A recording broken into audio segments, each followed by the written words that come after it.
नमस्कार जय जगन्नाथ शुभ सकाळ। आज हूँ जुलाई 13 तारिख रविवार। आज दिन अनेक गुड़िए गुरुत्वपूर्ण खबर आसी तेणु भिडियो को शेष पर्यंत देखा मोर आपन को अनुरोध। तेज आसतु आज दिन 20 बड़ खबर उपर नजर पकाइबा। भिडियो भल लगे आपण भल पाइबा स्वरूप गोटे गोटे लाइक निश्चित करदे। एथिसह आप केउं जिल्लार यह खबर देखुंत कमेंट कर जणाइदेवे। आज प्रथम खबर ओडिशा आसुछंती महामहिम नियोजित रहिबे 50 प्लाटून पुलिस फोर्स। राष्ट्रपति भुवनेश्वर गस्त नहीं कमिशनरेट पुलिस प्रस्तुति जोरदार करिछि। राष्ट्रपति भुवनेश्वर गस्त नियोजित रहिबे 50 प्लाटून पुलिस फोर्स। राजभवन समेत विभिन्न ट्राफिक पोस्ट रे सुरक्षा व्यवस्था रहिबो। आज कमिशनरेट पुलिस पक्षरु कारकेड रिहर्सल कराजिबो एनी सूचना देइछंती भुवनेश्वर डीसीपी जगमोहन मीना। 8 जन डीसीपी रैंक ऑफिसर नियोजित, 11 जन अतिरिक्त डीसीपी, 31 जन एसपी रैंक ऑफिसर, 44 इन्स्पेक्टर नियोजित रहिबे, 180 जन सब इन्स्पेक्टर नियोजित हेबे। 14 एम्स समावर्तन उत्सव रे जोग देबे राष्ट्रपति। सेने एम्स भुवनेश्वर समेत राजभवन और विभिन्न ट्राफिक पोस्ट और नाका अंचल पुलिस फोर्स नियोजित रहिबे बोली डीसीपी जगमोहन मीना कहिसंती। एसो राष्ट्रपति जुलाई 15 तारिख रे रेभेन्सा बालिका उच्च विद्यालय भित्तिप्रस्तर मध्य स्थापन करिबार कार्यक्रम रहिछि। परवर्ती खबर मोदी बांटिले नियुक्ति पत्र। प्रधानमंत्री नरेंद्र मोदी युवक मानकु बांटिले 51,000 नियुक्ति पत्र। रोजगार मेला रे पीएम मोदी नियुक्ति पत्र बांटिछंती। देशर 47 सहर रे रोजगार मेला आयोजन होईछि। एही समय पीएम मोदी 51,000 नियुक्ति पत्र बांटी देशर युवक मानकु एक बड़ उपहार देइछंती। या सहित वीडियो कॉन्फ्रेंस माध्यम युवकों को संबोधित करछंती। मोदी कहिथिले जे सरकार लक्ष्य होउछि स्वच्छ एवं सचल नियुक्ति प्रक्रिया को प्रोत्साहित करिबा। प्रधानमंत्री मोदी कहिसंती देशर लक्ष लक्ष युवक एपरि नियुक्ति मेला माध्यम चाकरी पाइछंती एवं आज सेमाने राष्ट्र निर्माण रे जोग देउछंती। मोदी कहिसंती जे हमर मंत्र होउछि बिना फॉर्म बिना खर्च। परवर्ती खबर दिल्ली रे प्रधानमंत्री को भेटिले ओडिशार मुख्यमंत्री। ओडिशार विकास को नहीं विभिन्न प्रसंग रे आलोचना। फाइल बढ़ाइला चर्चा। मोदी हाथ में ओडिशा फाइल। दिल्ली रे प्रधानमंत्री को भेटिछंती मुख्यमंत्री मोहन माझी। साक्षात समय फोटो बढ़ाइला चर्चा। फोटो रे मुख्यमंत्री हाथ में थिबा फाइल को नहीं ए चर्चा बढ़िछि। कारण राज्य में मंत्रिमंडल संप्रसारण आकलन भितर यह फाइल चर्चा को अधिक खोरक जगाइछि। आगामी दिन में राज्य में मंत्रिमंडल संप्रसारण हेबार यथेष्ट संभावना रही। मुख्यमंत्री मोहन माझी बीजेपी राज्य सभापति मनमोहन सामल मध्य दिल्ली गस्तरे जाइतिले। तेणु मंत्रिमंडल संप्रसारण नहीं केंद्र बा मोदी सबुज संकेत देइथिबा चर्चा हेउछि। परवर्ती खबर बिहार विधानसभा निर्वाचन पूर्व भोटर को उपहार 100 यूनिट पर्यंत मागणा बिजुली मिलिबो। चलित वर्ष बिहार रे विधानसभा निर्वाचन हेबो। एथिपई समस्त राजनीतिक दल जोरसोर प्रस्तुति आरंभ कर देइछंती। निर्वाचन तारीख घोषणा पूर्व विभिन्न राजनीतिक दल भोटर मानक आकर्षित करिबा पई विभिन्न प्रकार योजनार प्रचार करछंती। नीतीश कुमार राज्यर प्रत्येक परिवार पई एक बड़ निष्पत्ति नेइछंती। उपभोक्ता मानक मागणा रे 100 यूनिट पर्यंत बिजुली पाई पारिबे बोली घोषणा करछंती। एही प्रस्ताव को अर्थ विभाग पक्षरु मंजूरी मिल जाइतिबा बेले कैबिनेट रो मोहर लागितिबा बाकी रहिछि। उपभोक्ता को 100 यूनिट पर्यंत बिजुली व्यवहार करिबा पर्यंत कौनसी प्रकार शुल्क प्रदान करने को पड़िबो नाही। एहा परे जेतिकी बिजुली उपभोक्ता खर्च करिवे से अनुसार चार्ज पैठ करने को हेबो। परवर्ती खबर छत्रपति शिवाजी महाराजा दुर्ग को मिलिला यूनेस्को मान्यता। छत्रपति शिवाजी अमलर मराठा दुर्ग को मिलिला यूनेस्को मान्यता। विश्व ऐतिह्य तालिका रे पाइला स्थान। यूनेस्को ऐतिह्य तालिका रे सामिल है मराठा सैन्य भूमि जहां भारतर 44तम यूनेस्को मान्यता पाइछि। एहाकु नै मुख्यमंत्री देवेंद्र फडणवीस सोशल मीडिया रे पोस्ट शेयर करछंती। एहा सहित मोदी को कृतज्ञता जणाइछंती। पेरिस रे 47तम विश्व ऐतिह्य कमिटी बैठक रे निष्पत्ति निया जाइछि। एने वैदेशिक मंत्री और पर्यटन मंत्री ट्वीट करी सूचना दैछंती। परवर्ती खबर गिरफ्तारी पछरे बीजेडी रो षडयंत्र रहिछि। बीजेडी विरोध रे विश्व ओगालिले अर्चना नाग। तांको गिरफ्तारी पछरे बड़ षडयंत्र थिला कहिले अर्चना। एही समय से बबी दास, मानस मंगराज, अमरेश जेना ना नहीं तांको उपरे बर्षिछंती। पुलिस अधिकारी ना नहीं मध्य टार्गेट करिछंती अर्चना। मुख्यमंत्री अभियोग प्रकोष्ठ रे अर्चना नाग पहुंचीथिले। सेठारे विगत दिन में तांको तांको परिवार लोकों को मिछरे फसाई अत्याचार करा दैथिबा अभियोग आनी लिखित अभियोग करछंती। से गोटे प्रेस मीट करी तांको गिरफ पछर गुमर खोलिछंती अर्चना। से कहिछंती तांको पछरु छुरी मारिथिले किछि आगधाड़ीर बीजेडी नेता और वरिष्ठ पुलिस अधिकारी। सेमानको ना नहीं सेमानको विरोध रे खोला अभियोग आनिछंती अर्चना। तत्कालीन डीसीपी प्रतीक सिंह और एससीपी प्रकाश पाल मध्य संपृक्त थिबा कहिछंती। एने बीजेडी नेता किंबा पुलिस रो प्रतिक्रिया मिली पारि नाही। परवर्ती खबर खूब शीघ्र पृथ्वी को फेरिबे शुभांशु शुक्ला। एक्सियम स्पेस घोषणा कला तारीख। खूब शीघ्र पृथ्वी पृष्ठ को फेरिबे भारतीय महाकाशचारी शुभांशु शुक्ला। एक्सियम स्पेस घोषणा करिछि जे एहार X4 मिशन टीम 14 जुलाई 2025 रे भारतीय समय संध्या प्राय 4:35 रे आईएसएस रु अलगा हेबो।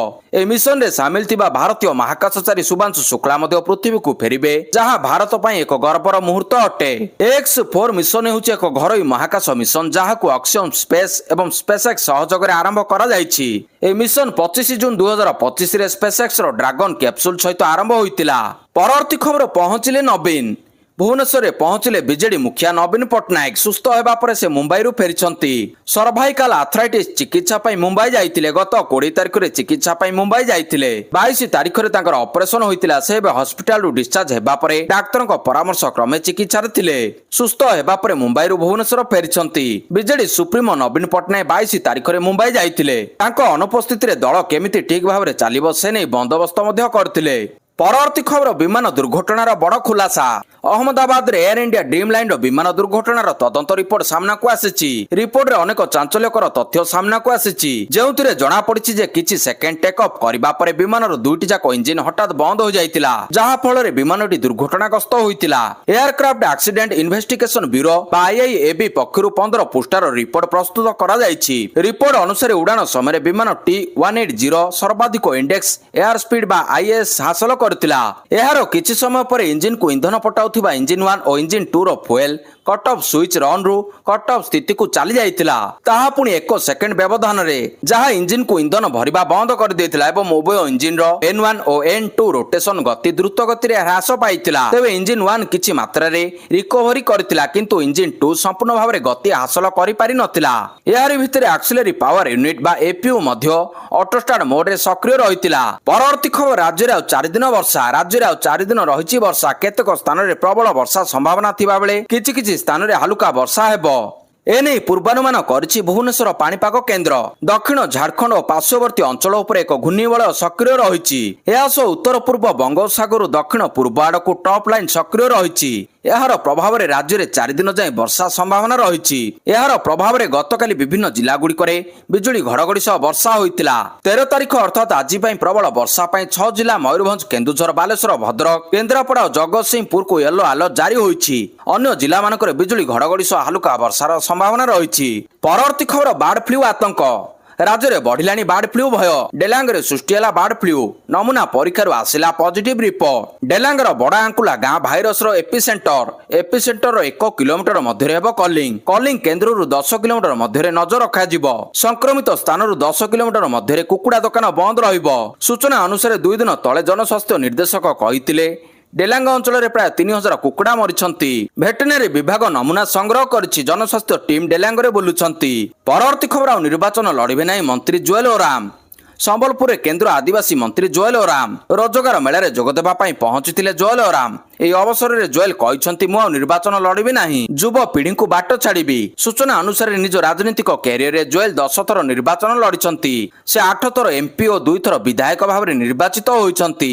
ଗତ ନିର୍ବାଚନ ପ୍ରଚାର ସମୟରେ ଜୁଏଲ ଓରାମ ଆଗାମୀ ଦିନରେ ନିର୍ବାଚନ ଲଢ଼ିବେ ନାହିଁ ବୋଲି କହିଛନ୍ତି। ସେହିପରି ରାହୁଲ ଗାନ୍ଧୀଙ୍କ ବକ୍ତବ୍ୟକୁ କଡ଼ା ନିନ୍ଦା କରିଛନ୍ତି ଜୁଏଲ। ପରବର୍ତ୍ତୀ ଖବର ଗାଡ଼ି ଗଡ଼ିଲା ଧମକାଇଲେ ମେଣ୍ଡୁଳି। ଡ୍ରାଇଭର ମହାସଂଘର ଆନ୍ଦୋଳନ 5ମ ଦିନରେ ପହଞ୍ଚିଛି, କିନ୍ତୁ ଏହା ଭିତରେ ଡ୍ରାଇଭର ମହାସଂଘ ଫାଳ ଫାଳ ହୋଇଯାଇଛି। କିଛି ଡ୍ରାଇଭର ପୁଣି ଥରେ ଷ୍ଟିୟରିଂ ଧରିଛନ୍ତି, ଆଉ କିଛି ଡ୍ରାଇଭର ଏବେ ମଧ୍ୟ ଆନ୍ଦୋଳନ ଜାରି ରଖିଛନ୍ତି। ସେପଟେ ଡ୍ରାଇଭର ମହାସଂଘର ସଭାପତି ଷ୍ଟିୟରିଂ ଧରିଥିବା ଚାଳକଙ୍କୁ ଦେଖାଇଛନ୍ତି ଖୋଲା ଧମକ। ବସ୍ ମାଲିକ ସଂଘର ଘୋଷଣା ଅନୁସାରେ ସାରା ରାଜ୍ୟରେ ଗଡ଼ିଥିଲା ଘରୋଇ ବସ୍। ଭୁବନେଶ୍ୱର, ପୁରୀ, କଟକ, କେନ୍ଦ୍ରାପଡ଼ା, ସମ୍ବଲପୁର, ବଲାଙ୍ଗୀର, ବ୍ରହ୍ମପୁର, ଯାଜପୁର ସମେତ ସବୁଠି ଘରୋଇ ବସ୍ ଚଳାଚଳ ସ୍ୱାଭାବିକ ହୋଇଛି। ବସ୍ ଚଳାଚଳ କରିବା ପରେ ଯାତ୍ରୀଙ୍କ ମୁହଁରେ ହସ ଫୁଟିଛି। ଯେଉଁମାନେ ବିଭିନ୍ନ ସ୍ଥାନରେ ଅଟକି ରହିଥିଲେ ସେମାନେ ଗନ୍ତବ୍ୟ ସ୍ଥଳକୁ ଯାଇଛନ୍ତି। ବସ୍ ଚଳାଚଳ କରିବା ପରେ ଫାଳ ଫାଳ ହୋଇଯାଇଛି ଡ୍ରାଇଭର ମହାସଂଘ। କିଛି ଡ୍ରାଇଭର ପୁଣି ଥରେ ଗାଡ଼ି ଉପରକୁ ଉଠିବା ସହ ଷ୍ଟିୟରିଂ ଧରିଥିବା ବେଳେ ଆଉ କିଛି ଡ୍ରାଇଭର ଏବେ ମଧ୍ୟ ଆନ୍ଦୋଳନ ଚଳାଇଛନ୍ତି। ସେମାନଙ୍କ ଦାବି ପୂରଣ ନ ହେବା ପର୍ଯ୍ୟନ୍ତ ଆନ୍ଦୋଳନ ଜାରି ରଖିବେ ବୋଲି ଚେତାବନୀ ଦେଇଛନ୍ତି। ଆଉ ପାଦେ ଆଗକୁ ଯାଇ ଭିଡିଓ ବାର୍ତ୍ତା ଜାରି କରି ଷ୍ଟିୟରିଂ ଧରିଥିବା ଡ୍ରାଇଭର ମାନଙ୍କୁ ଖୋଲା ଚେତାବନୀ ଦେଇଛନ୍ତି ଡ୍ରାଇଭର ମହାସଂଘର ସଭାପତି। ପରବର୍ତ୍ତୀ ଖବର ଇଟାଲୀ ଖେଳିବ ବିଶ୍ୱକପ୍। ଆସନ୍ତା ବର୍ଷ ହେବାକୁ ଥିବା T20 ବିଶ୍ୱକପ୍ ଲାଗି ଇଟାଲୀ ଯୋଗ୍ୟତା ହାସଲ କରିଛି। ଶୁକ୍ରବାର ହେଗଠାରେ ICC ପୁରୁଷ T20 ବିଶ୍ୱକପ୍ ଲାଗି ଖେଳାଯାଇଥିବା ୟୁରୋପ ଯୋଗ୍ୟତା ପର୍ଯ୍ୟାୟର ଅନ୍ତିମ ମ୍ୟାଚରେ ନେଦରଲ୍ୟାଣ୍ଡ ଠାରୁ ଇଟାଲୀ ପରାସ୍ତ ହୋଇଛି। ହେଲେ ନେଟ୍ ରନ୍ ରେଟ୍ ଯଥେଷ୍ଟ ଭଲ ଥିବାରୁ ଦଳ ପ୍ରଥମ ଥର ପାଇଁ କ୍ରିକେଟ ବିଶ୍ୱକପରେ ସ୍ଥାନ ପକ୍କା କରିଛି। 2026ରେ ଭାରତ ଶ୍ରୀଲଙ୍କାରେ T20 ବିଶ୍ୱକପ୍ ଖେଳାଯିବ। ପୂର୍ବରୁ ନେଦରଲ୍ୟାଣ୍ଡ ଯୋଗ୍ୟତା ହାସଲ କରିଥିଲା। ପ୍ରଥମେ ବ୍ୟାଟିଂ କରିଥିବା ଇଟାଲୀ 20 ଓଭରରେ 7 ୱିକେଟରେ 134 ରନ୍ କରିଥିଲା। ଯୋଗ୍ୟତା ହାସଲ କରିବା ପାଇଁ ପାଇଁ ପ୍ରତିପକ୍ଷ ନେଦରଲ୍ୟାଣ୍ଡକୁ ଅତି କମ୍ 14 ଓଭର ପର୍ଯ୍ୟନ୍ତ ଖେଳିବାର ଥିଲା। ଯୋଗ୍ୟତା ହାସଲ କରିବା ପାଇଁ ପ୍ରତିପକ୍ଷ ନେଦରଲ୍ୟାଣ୍ଡସକୁ ଅତି କମ୍ 14 ଓଭର ପର୍ଯ୍ୟନ୍ତ ଖେଳିବାର ଥିଲା, କିନ୍ତୁ ନେଦରଲ୍ୟାଣ୍ଡ 17ତମ ଓଭରରେ ମ୍ୟାଚ୍ ଜିତି ଯାଇଥିଲା। ପରବର୍ତ୍ତୀ ଖବର 22 ନକ୍ସଲଙ୍କ ଆତ୍ମସମର୍ପଣ। ମାଲକାନଗିରି ଜିଲ୍ଲା ସୀମାନ୍ତ ଛତିଶଗଡ଼ରେ ଆତ୍ମସମର୍ପଣ କରିଛନ୍ତି 22 ଜଣ ମାଓବାଦୀ। ଛତିଶଗଡ଼ ବସ୍ତର ଆଇଜି ଏବଂ ନାରାୟଣପୁର ଜିଲ୍ଲା ଏସ୍ପିଙ୍କ ନିକଟରେ ସେମାନେ ଆତ୍ମସମର୍ପଣ କରିଛନ୍ତି। ସେମାନଙ୍କ ନାଁରେ 37 ଲକ୍ଷ ଟଙ୍କାର ପୁରସ୍କାର ଘୋଷଣା ଥିଲା। ଆତ୍ମସମର୍ପଣ କରିଥିବା ମାଓବାଦୀମାନଙ୍କ ମଧ୍ୟରେ 14 ପୁରୁଷ ମାଓବାଦୀ ଥିବାବେଳେ 8 ଜଣ ମହିଳା ମାଓବାଦୀ ରହିଛନ୍ତି। ସରକାରଙ୍କ ଆତ୍ମସମର୍ପଣ ନୀତିରେ ଆକର୍ଷିତ ହୋଇ ସମାଜର ମୁଖ୍ୟ ସ୍ରୋତରେ ସାମିଲ ହେବା ପାଇଁ ଆତ୍ମସମର୍ପଣ କରିଛନ୍ତି। ଏନେଇ ବସ୍ତର ଆଇଜି ସୁନ୍ଦରରାଜ ପି ସୂଚନା ଦେଇଛନ୍ତି। ପରବର୍ତ୍ତୀ ଖବର ରେଭେନ୍ସା ହଷ୍ଟେଲରେ 30 ଛାତ୍ର ଅସୁସ୍ଥ। କଟକ ରେଭେନ୍ସା ନ୍ୟୁ ପିଜି ହଷ୍ଟେଲର 30 ଜଣ ଛାତ୍ର ଅସୁସ୍ଥ ହୋଇଛନ୍ତି। ହଷ୍ଟେଲ ଖାଦ୍ୟ ଖାଇବା ପରେ ଅସୁସ୍ଥ ହୋଇପଡ଼ିଥିବା ସୂଚନା ରହିଛି। ଝାଡ଼ାବାନ୍ତିରେ ଆକ୍ରାନ୍ତ ହେବା ପରେ ଏସ୍ସିବି ମେଡିକାଲରେ ଭର୍ତ୍ତି କରାଯାଇଛି। ପରବର୍ତ୍ତୀ ଖବର ରାଷ୍ଟ୍ରପତିଙ୍କୁ ଭେଟିଲେ ମୁଖ୍ୟମନ୍ତ୍ରୀ। ରାଷ୍ଟ୍ରପତି ଭବନରେ ରାଷ୍ଟ୍ରପତିଙ୍କୁ ଭେଟିଛନ୍ତି ମୁଖ୍ୟମନ୍ତ୍ରୀ ମୋହନ ଚରଣ ମାଝୀ। ସୌଜନ୍ୟମୂଳକ ସାକ୍ଷାତ ଥିବା ଏକ୍ସରେ ସୂଚନା ଦେଲେ ମୋହନ ମାଝୀ। କେନ୍ଦ୍ର ରାଜ୍ୟ ସମନ୍ୱୟରେ ଓଡ଼ିଶାର ବିକାଶକୁ ତ୍ୱରାନ୍ୱିତ କରିବା ଉପରେ ଆଲୋଚନା ହୋଇଛି। ରାଷ୍ଟ୍ରପତିଙ୍କୁ ଓଡ଼ିଶା ଭିଜନ 2036-2047 ପ୍ରଦାନ କରିଛନ୍ତି ମୁଖ୍ୟମନ୍ତ୍ରୀ। ପରବର୍ତ୍ତୀ ଖବର ଭାରତରେ ବଡ଼ ଆକ୍ରମଣ ପାଇଁ ଯୋଜନା କରୁଛନ୍ତି ପାକିସ୍ତାନୀ ଆତଙ୍କୀ ସଂଗଠନ। ଭାରତକୁ ସତର୍କ କରାଇଲା ନେପାଳ। ଭାରତ ଉପରେ ପୁଣି ଆକ୍ରମଣ ପାଇଁ ଯୋଜନା କରୁଛନ୍ତି ପାକିସ୍ତାନୀ ଆତଙ୍କୀ। ନେପାଳ ରାସ୍ତା ଦେଇ ଭାରତରେ ଅନୁପ୍ରବେଶ ଆକ୍ରମଣ ପାଇଁ ବଡ଼ ଷଡ଼ଯନ୍ତ୍ର ରଚାଯାଉଥିବା ସତର୍କ କରାଇଛି ନେପାଳ। ଲସ୍କର ଏ ତୋଇବା ଓ ଜୈସେ ମହମ୍ମଦ ଆତଙ୍କୀ ନେପାଳ ଦେଇ ଭାରତରେ ଅନୁପ୍ରବେଶ ଓ ଭିଡ଼ବହୁଳ ରାସ୍ତା ଉପରେ ଆକ୍ରମଣ କରିପାରନ୍ତି ବୋଲି ସତର୍କ କରାଇଛନ୍ତି ରାଷ୍ଟ୍ରପତିଙ୍କ ପ୍ରମୁଖ ପରାମର୍ଶଦାତା ସୁନୀଲ ବାହାଦୁର। ଏହା ସହ ସେ ଭାରତ ସୀମାକୁ ନେଇ ଚିନ୍ତା ପ୍ରକାଶ କରିଛନ୍ତି। ଭିଜାମୁକ୍ତ ଯାତାୟାତର ଫାଇଦା ଉଠାଇ ପାରନ୍ତି ଆତଙ୍କୀ। ଏଥିପାଇଁ ଉଭୟ ଭାରତ ଓ ନେପାଳ ସରକାର, ସେନା ଓ ଗୁଇନ୍ଦା ସଂସ୍ଥା ସୁରକ୍ଷା ବ୍ୟବସ୍ଥାକୁ ଅଧିକ କଡ଼ାକଡ଼ି କରିବା ସହ ଅତ୍ୟାଧୁନିକ ବୈଷୟିକ ଜ୍ଞାନ କୌଶଳ ସହ ଆତଙ୍କବାଦୀ ବିରୋଧୀ ଅଭିଯାନକୁ ତ୍ୱରାନ୍ୱିତ କରିବା ଆବଶ୍ୟକ। ପୁଣି ଥରେ ନଜର ପକାଇବା ନେପାଳ ସରକାରଙ୍କ ସୂଚନା ଉପରେ। ପରବର୍ତ୍ତୀ ଖବର ସୁପ୍ରିମକୋର୍ଟ ପ୍ରଧାନ ବିଚାରପତି ଜଷ୍ଟିସ ବିଆର୍ ଗବାଇଙ୍କ ବଡ଼ ଟିପ୍ପଣୀ। ଭାରତୀୟ ନ୍ୟାୟପାଳିକାରେ ଆବଶ୍ୟକ ହେଉଛି ସୁଧାର। ଦେଶର ମୁଖ୍ୟ ବିଚାରପତି ବିଆର୍ ଗବାଇ ଭାରତୀୟ ନ୍ୟାୟିକ ବ୍ୟବସ୍ଥା ସମ୍ମୁଖୀନ ହେଉଥିବା ଚ୍ୟାଲେଞ୍ଜ ଉପରେ ଚିନ୍ତା ପ୍ରକାଶ କରିଛନ୍ତି। ସେ କହିଛନ୍ତି ଯେ ଦେଶର ନ୍ୟାୟିକ ବ୍ୟବସ୍ଥାରେ ସଂସ୍କାର ଆଣିବାର ଏକ ଆବଶ୍ୟକତା ରହିଛି। ସିଜେଆଇ ଏ କଥା ଉପରେ ମଧ୍ୟ ଜୋର ଦେଇଛନ୍ତି ଯେ ଆମର ଦେଶ ଏବଂ ନ୍ୟାୟ ବ୍ୟବସ୍ଥା ଅନେକ ଚ୍ୟାଲେଞ୍ଜର ସମ୍ମୁଖୀନ ହେଉଛି, ଯେଉଁଠାରେ ଜଣେ ବିଚାରାଧୀନ କଏଦୀ ଭାବରେ ବର୍ଷ ବର୍ଷ ଧରି ଜେଲରେ ରହିବା ପରେ ମଧ୍ୟ ନିର୍ଦ୍ଦୋଷ ସାବ୍ୟସ୍ତ ହୋଇଛି। ହାଇଦ୍ରାବାଦର ଏକ ଆଇନ ବିଶ୍ୱବିଦ୍ୟାଳୟର ସମାବର୍ତ୍ତନ ଉତ୍ସବରେ ସେ ଛାତ୍ରମାନଙ୍କୁ ସ୍କଲାରସିପ୍ ନେଇ ବିଦେଶରେ ପଢିବାକୁ ଏବଂ ସେମାନଙ୍କ ପରିବାର ଉପରେ ଆର୍ଥିକ ଚାପ ନ ପକାଇବାକୁ କହିଥିଲେ। ପରବର୍ତ୍ତୀ ଖବର ସଂସଦର ମୌସୁମୀ ଅଧିବେଶନକୁ ମିଳିଲା ରାଷ୍ଟ୍ରପତିଙ୍କ ମଞ୍ଜୁରୀ। ସରକାରଙ୍କୁ ଘେରିବାକୁ ବିରୋଧୀ ପ୍ରସ୍ତୁତ। ସଂସଦର 21 ଜୁଲାଇରୁ 21 ଅଗଷ୍ଟ ପର୍ଯ୍ୟନ୍ତ ମୌସୁମୀ ଅଧିବେଶନ ପ୍ରସ୍ତାବକୁ ରାଷ୍ଟ୍ରପତିଙ୍କ ମଞ୍ଜୁରୀ ମିଳିଛି। ଲୋକସଭାରେ ବିରୋଧୀ ଦଳ ନେତା ରାହୁଲ ଗାନ୍ଧୀ ଓ ରାଜ୍ୟସଭାରେ ମଲ୍ଲିକାର୍ଜୁନ ଖଡଗେ ସରକାରଙ୍କୁ ଘେରିବା ପାଇଁ ପୁରା ପ୍ରସ୍ତୁତି କରିସାରିଲେଣି। ଅପରେସନ ସିନ୍ଦୁରକୁ ନେଇ ରାହୁଲ ଗାନ୍ଧୀ ପୂର୍ବରୁ ପ୍ରଧାନମନ୍ତ୍ରୀ ନରେନ୍ଦ୍ର ମୋଦିଙ୍କୁ ସରେଣ୍ଡର ବୋଲି କହିସାରିଛନ୍ତି। ଏଣୁ ସଂସଦର ଆଗାମୀ ଅଧିବେଶନରେ ବିରୋଧୀ ହଙ୍ଗାମା କରିବେ ବୋଲି ସୂଚନା ମିଳିଲାଣି। ସଂସଦୀୟ ବ୍ୟାପାର ମନ୍ତ୍ରୀ କିରଣ ରିଜିଜୁ ମଧ୍ୟ ସଂସଦ 21 ଜୁଲାଇରୁ ଆରମ୍ଭ ହେଉଥିବା ସୂଚନା ଦେଇଛନ୍ତି। ଏଥିପାଇଁ ସେ ଏକ୍ସରେ ଏକ ପୋଷ୍ଟ କରିଥିବା ବେଳେ 13-14 ଅଗଷ୍ଟରେ ସଂସଦର ବୈଠକ ବନ୍ଦ ରହିବ। ଅଗଷ୍ଟ 15ରେ ଦେଶ ସ୍ୱାଧୀନତା ଦିବସ ପାଳିବ ବୋଲି ଉଲ୍ଲେଖ କରିଛନ୍ତି। ସଂସଦର ମୌସୁମୀ ଅଧିବେଶନରେ ଅପରେସନ ସିନ୍ଦୁର ଜ୍ୱଳନ୍ତ ପ୍ରସଙ୍ଗ ପାଲଟିବ। ଏହାକୁ ନେଇ ବିପକ୍ଷ ସରକାରଙ୍କୁ ଘେରିବା ପାଇଁ ପୁରା ପ୍ରସ୍ତୁତି କରିଛନ୍ତି। ପରବର୍ତ୍ତୀ ଖବର ନକଲି ସାଧୁମାନଙ୍କୁ ଧରିବା ପାଇଁ ଆରମ୍ଭ ହେଲା ଅପରେସନ କାଲନେମି। ଉତ୍ତରାଖଣ୍ଡରେ ଶ୍ରାବଣ ମାସରେ ଆରମ୍ଭ ହୋଇଥିବା କାଉଡ଼ିଆ ଯାତ୍ରାକୁ ନେଇ ଏବେ ରାଜ୍ୟ ସରକାର ସ୍ୱତନ୍ତ୍ର ପ୍ରସ୍ତୁତି ଚଳାଇଛନ୍ତି। ବିଶେଷ କରି ପୁଷ୍କର ସିଂ ଧାମୀ ସରକାର ଅପରେସନ କାଲନେମି ଆରମ୍ଭ କରିଛନ୍ତି। ଏହି ଅଭିଯାନ ଅଧୀନରେ ନକଲି ସାଧୁ ଏବଂ ଠକମାନଙ୍କ ବିରୋଧରେ କଠୋର କାର୍ଯ୍ୟାନୁଷ୍ଠାନ ଗ୍ରହଣ କରାଯାଉଛି। ହରିଦ୍ୱାର ଏବଂ ଡେରାଡୁନ ପୋଲିସ ଏହି ଅଭିଯାନ ଅଧୀନରେ ଏ ପର୍ଯ୍ୟନ୍ତ ଡଜନ ଡଜନ ସନ୍ଦିଗ୍ଧଙ୍କୁ ଅଟକ ରଖିଛି, ଯେଉଁଥିରେ 6 ଜଣ ମୁସଲମାନ ଏବଂ ଜଣେ ବାଂଲାଦେଶୀ ନାଗରିକ ଅଛନ୍ତି। ଡେରାଡୁନ ପୋଲିସ ଅପରେସନ କାଲନେମିରେ ପ୍ରଥମ ଦିନରେ 25 ଜଣ ସନ୍ଦିଗ୍ଧଙ୍କୁ ଅଟକ ରଖିଛି। ପରବର୍ତ୍ତୀ ଖବର ରାଗିଲେ ଟ୍ରମ୍ପ ଲଗାଇଲେ 30% ଶୁଳ୍କ। ଆମେରିକା ରାଷ୍ଟ୍ରପତି ଡୋନାଲ୍ଡ ଟ୍ରମ୍ପ ଶନିବାର 12 ଜୁଲାଇ 2025 ମେକ୍ସିକୋ ଏବଂ ୟୁରୋପୀୟ ସଂଘ ଉପରେ ତାଙ୍କର ଶୁଳ୍କ ବୋମା ପକାଇଛନ୍ତି। ଟ୍ରମ୍ପ ମେକ୍ସିକୋ ଏବଂ ୟୁରୋପୀୟ ସଂଘ ପାଇଁ ନୂତନ ଶୁଳ୍କ ସମ୍ପର୍କରେ ଏକ ଚିଠି ଜାରି କରିଛନ୍ତି। ସେ ଘୋଷଣା କରିଛନ୍ତି ଯେ ଆସନ୍ତା ମାସ ଆରମ୍ଭରୁ ଅର୍ଥାତ୍ ଅଗଷ୍ଟ 1 ତାରିଖରୁ ମେକ୍ସିକୋ ଏବଂ ୟୁରୋପୀୟ ସଂଘ ଆମଦାନୀ ହେଉଥିବା ସମସ୍ତ ସାମଗ୍ରୀ ଉପରେ ଆମେରିକାରେ 30% ଶୁଳ୍କ ଲାଗୁ କରାଯିବ। ଆମେରିକା ରାଷ୍ଟ୍ରପତି ତାଙ୍କ ସୋସିଆଲ ମିଡିଆ ପ୍ଲାଟଫର୍ମ ଟ୍ରୁଥ ସୋସିଆଲରେ ମେକ୍ସିକୋ ଏବଂ ୟୁରୋପୀୟ ସଂଘକୁ ପଠାଯାଇଥିବା ଶୁଳ୍କ ଚିଠିଗୁଡ଼ିକୁ ସେୟାର କରିଛନ୍ତି।